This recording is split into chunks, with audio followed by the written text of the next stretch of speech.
بە بڕیارێکی وەزارەتی پەروەردەی عێراق وانەی عەرەبی بۆ قۆناغی شەشی سەرەتایی و سێ ناوەندی و شەشی ئامادەی بۆ تاقیکردنەوەکان لە قوتابخانەکانی کوردی و تورکمانی داخل دەبێت.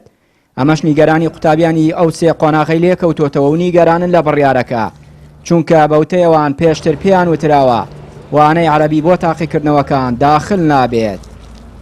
ئێمە عەرەبیمان نەخوێندووە بەڕاستی، یەک مامۆستاژ نهاتە سەرمان، ئاهاتە سەرمان و زۆربەی جار ئەمان کردە فرسە ئەچوینە دەرەوە لە بیدایی ساڵە وتیان عەرەبی داخل نییە.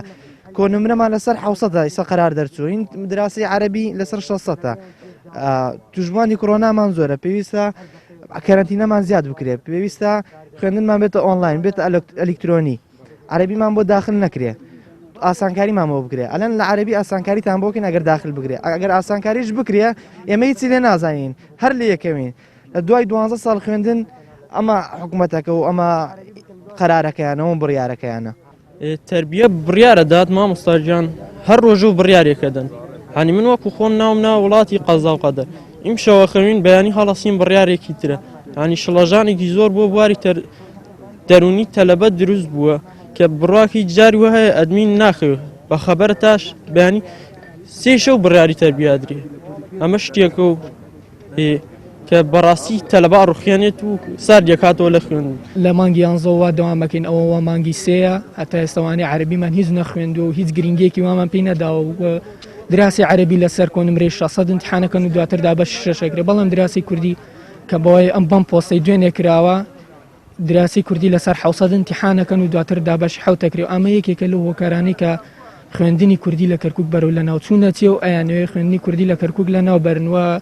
خوێندکارانی کورد لە کەرکووک بەڕاستی بە بیستنی ئەم هەواڵە تووشی شۆکی گەورە بوون و تووشی داڕمان بوون و خوێندنیان هێواشیواژ لی سار دەبنەوە. بڕیارەکەی وەزارەتی پەروەردەی عێراق لە کاتێکدایە پێشتر بڕیار بوو لە پاڵوانەی عەرەبیوانەی کوردیش تەرک بکرێت بۆ تاقیکردنەوەکان، بەڵام بە هەوڵی لایەنە پەیوەندیدارەکانی پەروەردە وانەی کوردی داخل کرایەوە. دواتر وەزارەتی پەروەردە بڕیاریدا وانەی عەرەبیش داخل بکرێتەوە. بەڕێوەبەری یەکەی سەرپەرشتیاری ناوەندی و دواناوەندیەکانی خوێندنی کوردی دەڵێت ئاسانکاریان کردووە بۆی قوتابیان بتوانن تاقیکردنەوەی وانەی عەرەبی بە ئاسانی تێپەڕێنن. بەبیانوێەوەی ئەڵێ لەبەرەوەی ئەگەر ئێوە عەرەبی نەخوێنن دوایی قوتابەکانتان ناتوانن دوایی کە شەش تەواوکە بچنە کولیاتی عەرەبیەوە. ئەمە یەک و هەر ئەسبابێکی تر هەبێ توانرێت لە خۆیان پرسێ، بەڵام ئێمە بۆ ئێمە ئینشاڵڵا کێشە نابێ، قوتابەکان دڵنیا ئەەکەینەوە ئەو منەجیان بۆ کەم و کورتەوە کراوە لە مودەیەکی کەمە ئەتوانرێ منهەجەکە زاڵ بن بەسەریا و داخل بکرێ و ئێمە پەیامی ئێمە و بیدایەتەن تعلیماتی ئێمەش بۆ هەموو قوتابخانەکان ئەوە بووە ئەبێ کوردی و عەرەبی هەمووی بخوێندرێ، ناکرێ نەخوێنرێ. ئەگەر بۆ ئیمتیحانی وزاریش داخل نەیە ئەبێ هەر بخوێنێ، بەڵام ئەگەر هەر قوتابخانەیەک پێی هەڵنەستا بێ ئێمە ئیجراعاتی خۆمانی لەگەڵاکەین و ئەوە با بڵێن خەتاکە لەوانە ئینشاڵڵا نابێتە کێشش بۆ قوتابیان، ئێمە بە هەر هۆیە بێ بۆیان تاویز دەکەینەوە.